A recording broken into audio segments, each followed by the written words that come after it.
มาเด้อพี่น้องมากินแกงหน่อไม้ใหม่ฝนตกแล้วก็หน่อไม้นอเกิดหน่อไม้แหนงเกิดคักอีหลีป้าดที่เธอสีมือน้องแทนกับน้องดาวไปหาปีนเอาแถวเหงากอหน่อไม้พี่น้องเอ้ยอยู่ไหนวะเมื่อนี้เพิ่นก็เลยมาแกงสู่เอ้ยกินซุ่มแซวอยู่หน้าบ้านโอ้ผู้สาวแซ่บโอ้ยยังเหลือครึ่งหมอกิน2-3คนพี่น้องเอ้ยโอ้ผู้สาวกินโอ้ยงามป้าถ้าเขาไปเบิ่งเด้อเพราะว่าจะลง อยู่ช่องซุปเปอร์นี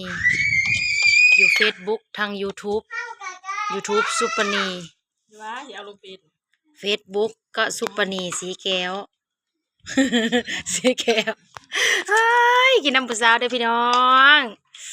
สีมือเห็นว่างามๆนี่ไปหาหน่อไม้กับมันอยู่ได้เดี๋ยวจะลงโซสีมือสักหน่อยมีแต่หน่อขาวๆกับหน่อดำแ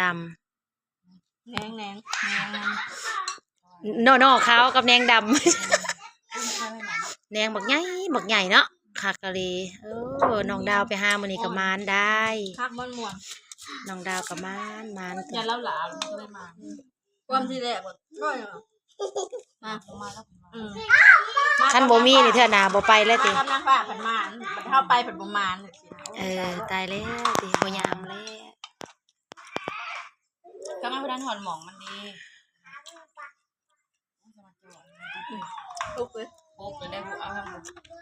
บุกเราจะไปเอาลงเฟซแล้วบุเอาเลยยาน